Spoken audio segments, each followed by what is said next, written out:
quand on cherche, souvent on éprouve un certain sentiment de mécontentement.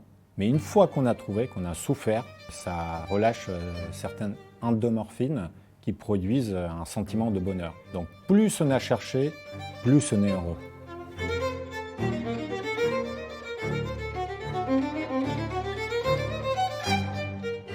Je suis ingénieur en recherche et développement.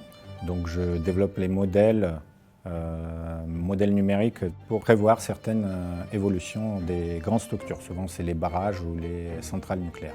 Mes deuxièmes métiers que je pratique depuis que j'étais embauché à EDF, je suis un enseignant. Je partage mon savoir et mon expérience également que j'ai pu avoir grâce aux échanges avec l'ingénierie d'EDF. Il faut challenger vos résultats. Et le meilleur moyen, c'est un peu comme en physique en général, c'est faire l'expérimental, donc les tester réellement.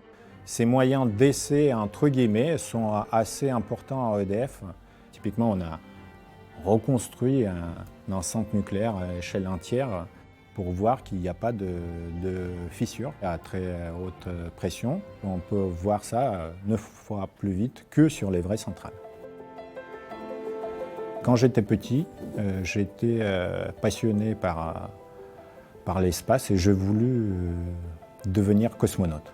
Et heureusement, il y a quelqu'un de mon entourage qui m'a dit pour devenir cosmonaute, il faut être bon en maths ou en sciences.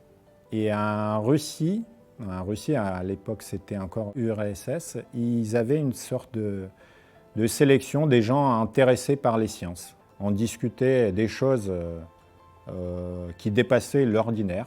On pouvait carrément parler une autre langue tout en parlant russe. À 16 ans, j'ai quitté ma ville natale pour poursuivre mes études à Saint-Pétersbourg.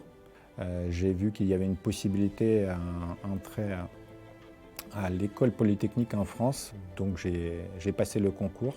J'étais plutôt intéressé à devenir maintenant plus cosmonaute, mais chercheur, et je ne sais pas, peut-être je serai cosmonaute à la fin. Tant qu'on n'a pas expliqué à quelqu'un, on n'a pas vraiment compris.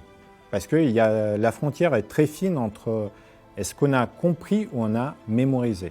Et donc c'est un aspect que j'essaye moi-même aussi de pratiquer avec les étudiants, de ne pas mémoriser tous les phénomènes, mais mémoriser les principes de base et à partir de là, construire leur vision de ce qu'ils observent.